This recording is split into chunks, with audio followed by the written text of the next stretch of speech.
წეღან გემოფესტზე საუბრობდით, რომელიც ამჯერად სამცხე-ჯავახეთშია და იქ მასპინძლობს ვიზიტორებს და ადგილობრივ მეწარმეებს, ამიტომ მოდი ახლა ვნახოთ სიუჟეტი და მერე უკვე განვავრცოთ ეს თემა. გავაღვიძოთ რეცეპტორები დილიდან. Gaumar! Jos! Gaumar!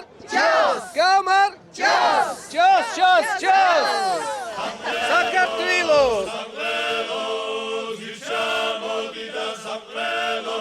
ქვეყნის ყველაზე გემრიელ გასტრონომიულ ფესტივალზე სწორედ ამ საზეიმო შეძახილით გამოჩნდნენ სტუმრები საზღვარგარეთიდან, იმ დიდ კულინარიულ დღესასწაულზე, სადაც მთავარ განწყობას ქმნის გემო. Everybody is very happy. აქ ყველა ბედნიერი და გახარებულია. საუკეთესო გარემოა ქართული კულტურის გასაცნობად და შესაყვარებლად. გემოფესტზე პირველად ვარ და მომდევნო ჯერზეც სიამოვნებით ვესტუმრები ამ ფესტივალს. ძალიან კარგი აურაა, ძალიან მოგწონს, ბავშვები ერთობიან, მუსიკა კარგია, რაც დავაგემოვნე ძალიან კარგია მესხური კერძები, მოგწონს. ჯერ ვერ მივახციეთ, იმიტომ რომ გარკვეულ ადგილებში, იმიტომ რომ ბევრი ხალხია, მაგრამ ველოდებით რიგი გვაქვს დაკავებული. ლოკოკინები, ტრადიციული ქადახაჭაპურები იაპონელი დიასახლისისგან, მესხური კულინარიის საგანძურად წოდებული აპოხტის ხინკალი.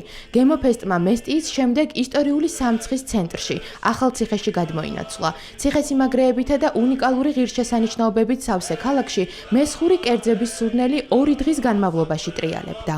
მესხური სამზარეულო გამოირჩევა განსაკუთრებული ინგრედიენტებით, რომელიც სხვა რეგიონებში რეალურად არ გვხვდება, როგორიც არის დადუღებული ბაქმაზი, გამომშრალი აპოყტი იხვის და საქონლის, როგორიც არის ტენილი ყველი, ეს მსოფლიო დონის კერძია, შეიძლება ითქვას, ზუსტად ამ ინგრედიენტების კომბინაცია ქმნის მესხურის სამზარეულოს ორიგინალურობას. უნიკალური მესხური სამზარეულო ვიზიტორებს ადგილობრივმა მზარეულებმა გააცნეს. ფესტივალის ფარგლებში თითოეულმა მეწარმემ ძველ ტრადიციულ კერძებს ახალი სიცოცხლე შესძინა. შეიცვალა ინგრედიენტები, მომზადების ტექნიკა, ვიზუალი, თუმცა უცვლელი დარჩა მისი მთავარი ღირებულება, გემო, რომლის წყალობითაც ეს კერძები ჩვენამდეც მოვიდა. გემოფესტმა გააცნო საზოგადოებას ეს მესხური კულინარია. უკვე მეორე წელია, რაც გემოფესტში ვიღებ მონაწილეობას. და მეორე წელივეა მესხურ ქადახაჭაპურებს თავაზობ ჩვენთან მოსულ სტუმარს. ეს არის ერთ-ერთი უნიკალური, რომელიც მხოლოდ მესხეთში მზადდება. ხელის მტევნებით ფურცლებად უნდა ვაქციოთ. მე დედიკომ და ბებომ სამცხე-ჯავახეთის სიყვარული ტოლმაში გავაერთიანეთ, გამოვაცხეთ ღუმელში, არაჟანში, დაუმატეთ სუპერ მაგარი соуსი და გემოფესტის ბესტსელერიც შედგა. როგორი გამოცდილება იყო გემოფესტი? უკვე მე რამდენი მესამეთა ვარ გემოფესტში. გაიცად ვფიქრობ სხვა რეცეპტიც დავუმატოთ.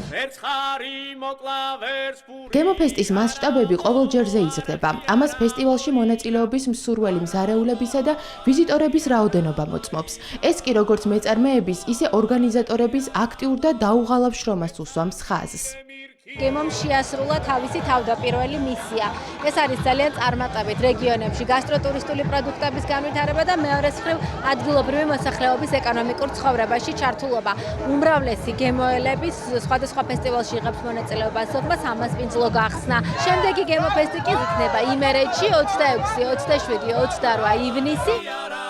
გემოფესტი ახალციხეს დროებით დაემშვიდობა. ყველაზე დიდ გასტრონომიულ დღესასწაულს რამდენიმე დღეში იმერეთი, კერძოდ ქუთაისი უმასპინძლებს. მხარე, რომლის კულინარიული სამყარო ქვეყნის კულტურის ერთგვარი სავიზიტო ბარათი და ამავდროულად შეუფასებელი ღირებულებაცაა.